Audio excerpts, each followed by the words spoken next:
Sekali lagi, legenda mitos dongeng tentang rambut pinutung dan kuluk kanigoro yang selama ini misteri dan diyakini bahwa siapapun kesatria pemimpin yang memegang itu maka dia akan menjadi Ratu Jawa. Mari kita tunggu bersama, karena menurutku, keyakinanku itu akan menjadi bagian dari munculnya zaman baru, peradaban baru, tatanan baru.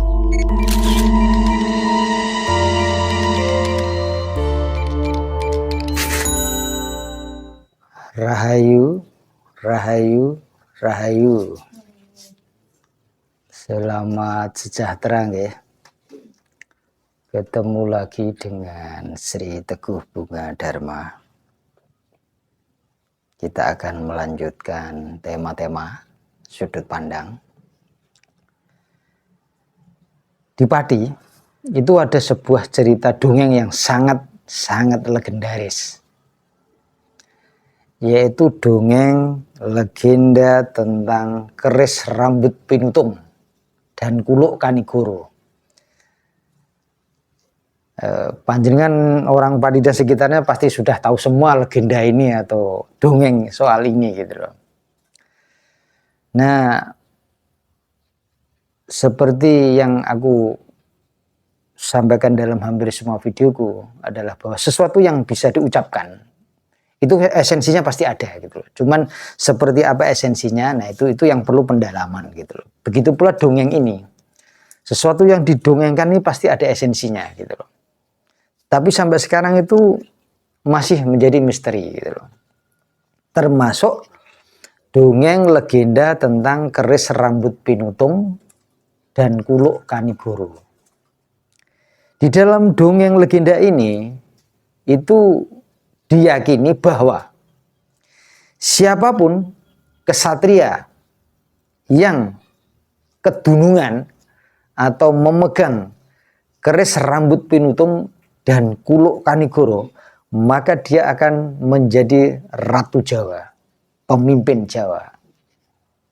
Itu dongengnya, legendanya itu seperti itu gitu loh. Ya, ada orang yang sebagian meyakininya, mempercayainya, ada juga yang mungkin meragukannya gitu. Dan itu mau kurso, aku tidak akan mempermasalahkannya, memperdebatkannya juga di dalam masalah konteks benar dan salahnya. Tetapi aku mengajak panjenengan semua untuk menyelami bahwa ketika itu menjadi sebuah dongeng, maka itu pasti ada dasarnya. Ada esensinya yang perlu kita gali lebih dalam. Gitu. Nah, keris rambut pinutung dan kuluk kanigoro ini adalah sebuah simbol kepemimpinan. Simbol kepemimpinan. Nah, yang ingin ku perdalam di sini adalah bahwa aku ada termasuk orang yang meyakini bahwa akan timbulnya zaman baru, peradaban baru, tatanan baru. Dan juga aku telah menjelaskan bahwa munculnya kembali Tunggak Jati Semi. Nunggak Jati Semi. Artinya kesejahteraan termasuk DNA kerajaan-kerajaan kuno itu akan bangkit kembali, muncul kembali. Dan pasti ada pelakunya, ada sosok-sosoknya gitu loh. Dan mereka ini tentu akan digembleng, diolah, dan dimunculkan oleh alam, termasuk mengenai atribut-atribut ini. Saat ini mungkin kita semua tidak tahu di mana keris rambut pinutung itu atau kuluk kanigoro itu, kita semua tidak tahu. Tetapi mungkin secara alam, secara mekanisme alam, atribut-atribut kepemimpinan ini akan dimunculkan kembali melalui sosok-sosok tertentu. Dan hal semacam ini tidak hanya di Pati, di tempat lain mungkin ada. Mungkin beda konteks, beda wujud atau bagaimana. Tetapi legenda-legenda tentang atribut-atribut masa lampau yang akan muncul kembali itu pasti sudah banyak yang katakanlah mengalaminya gitu loh. Pasti ada sosok pelaku karena setiap sejarah harus ada pelakunya. Setiap tatanan harus ada pelakunya. Ini tolong jenengan pahami. Begitu pula tentang legenda, mitos, dongeng tentang keris rambut pinutung dan kuluk kanigoro ini gitu loh. Yang diyakini bahwa siapapun kesatria, pemimpin yang memegang keris rambut pinutung dan kuluk kanigoro, maka dia akan menjadi Ratu Jawa, pemimpin Jawa. Itu dongeng, legenda, mitos dan kepercayaan di lingkungan sini gitu loh. Jadi kan tidak harus percaya, cukup nanti diperhatikan aja cerita perkembangan zaman ini, cerita peralihan zaman ini gitu loh. Nah, kenapa keris rambut pinutung dan kuluk kanigoro atau simbol-simbol kemudian ini kok begitu diyakini akan menjadi sebuah itu? Nah, itu banyak, tentu sebuah keris itu menyimpan suatu misteri. Nah, aku punya pengalaman soal itu gitu. Waktu aku masih remaja,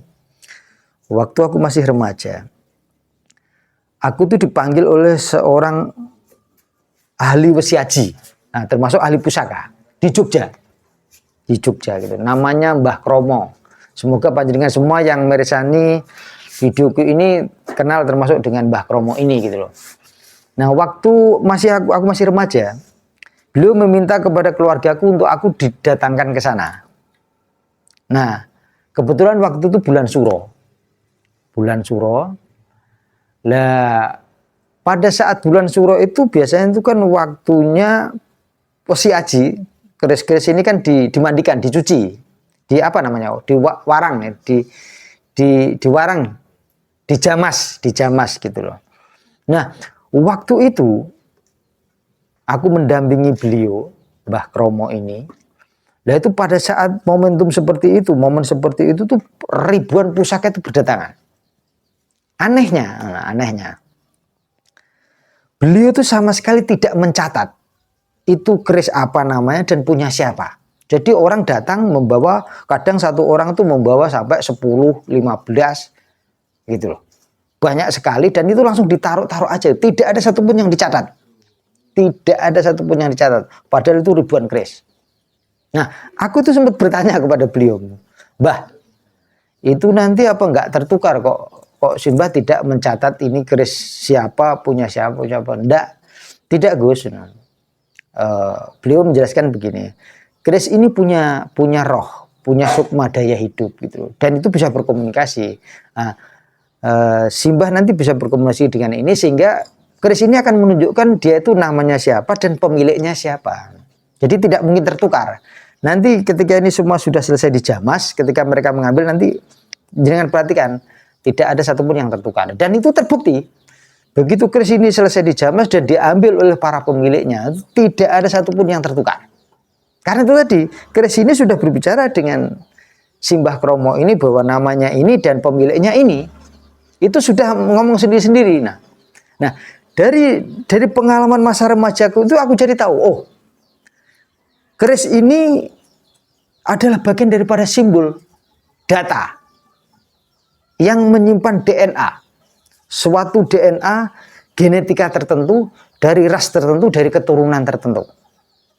Aku belajar kejadian itu dengan cara seperti itu gitu.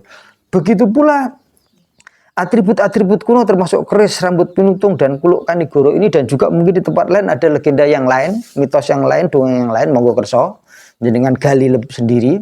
Aku coba menginspirasi panjenengan. Nah, yang di videoku kali ini aku mencoba menampilkan dongeng, mitos, legenda tentang keris rambut pinutung dan kuluk kanigoro gitu loh. Bahwa itu akan sebagai penanda munculnya kembali DNA, genetika peradaban kuno, keratuan kuno, kerajaan kuno yang bangkit kembali.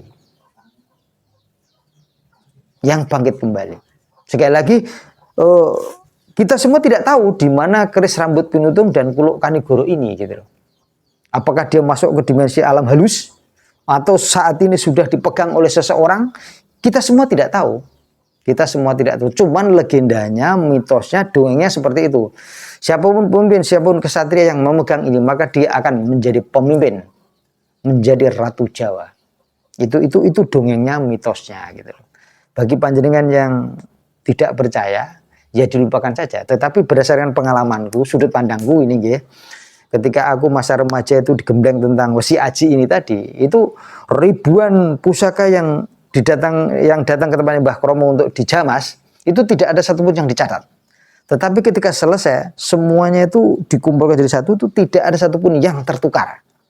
Nah, waktu itu beliau Simbah Kromo ini memberikan penjelasan bahwa keris ini itu ada ruhnya. ada kesadaran hidup yang bisa diajak berkomunikasi dan menunjukkan datanya di situ tuh dia kerisnya siapa, namanya siapa, kerisnya siapa, dari keturunan mana, itu ada gitu loh. Gitu loh. Jadi coba melalui video ini panjenengan aku harapkan terinspirasi juga untuk menggali. Misalkan begini, kalau di dalam keluarga panjenengan punya suatu tinggalan pusaka, tolong itu dirawat kembali, karena ibaratnya itu begini, ibarat sekarang tuh itu semacam kayak kakak, kartu keluarga. Jadi begini, dulu ketika suatu dinasti atau suatu keluarga memesan keris kepada seorang empu, maka pasti sang empu ini bertanya, kamu tuh siapa, profesinya apa, sehingga nanti itu semua unsur ini akan dimasukkan sesuai dengan karakter keris ini. Artinya adalah keris ini menyimpan data siapa yang memesan, siapa yang memakai. Dipahami gini ya? Ini kan ibaratnya sekarang tuh kayak menjadi semacam kartu keluarga kita, data kependudukan kita, identitas kita gitu loh. Nah, begitu pula bangkitnya tatanan baru, zaman baru, nunggak jati semi dari hal yang kuno ini pasti ditandai pula dengan atribut-atribut kuno yang muncul kembali. Coba jenengan renungkan hal ini. Aku yakin ini fenomena ini tidak hanya di sini, tidak hanya di Pati, tapi fenomena seperti ini ada di mana-mana gitu. Coba jenengan gali di lingkungan wilayah panjenengan atau justru juga di lingkungan keluarga panjenengan. Mungkin ada atribut-atribut kuno yang jenengan masih simpan, coba gali lebih dalam, dan itu akan menunjukkan DNA-nya seperti apa, data-data keluarga, data keturunan itu seperti apa. Semoga itu mampu membantu gitu loh. Semoga harapanku video ini menginspirasi panjenengan semua untuk menggali hal itu. Untuk menggali data masa lampau melalui atribut-atribut kuno yang mungkin orang sekarang menganggapnya itu apa ya, klenek, tidak berguna, tapi sebenarnya itu adalah data. Itu adalah data. Karena itu aku mengharapkan panjenengan semua untuk merawat itu kembali, memaknainya kembali dengan tepat, bahwa itu adalah data yang menyimpan seluruh wangsa, seluruh memori keluarga dan pemegang pusaka itu gitu. Atribut-atribut kuno ini sudah waktunya untuk dipahami dengan tepat. Setelah kita punya pemahaman yang tepat, maka dia akan muncul mewarnai timbulnya peradaban baru, zaman baru. Sekali lagi, legenda mitos dongeng tentang rambut pinutung dan kuluk kanigor yang selama ini misteri dan diyakini bahwa siapapun kesatria pemimpin yang memegang itu maka dia akan menjadi Ratu Jawa. Mari kita tunggu bersama. Karena menurutku, keyakinanku, itu akan menjadi bagian dari munculnya zaman baru, peradaban baru, tatanan baru. Dipahami nggih? Matur nuwun. Rahayu, rahayu, rahayu.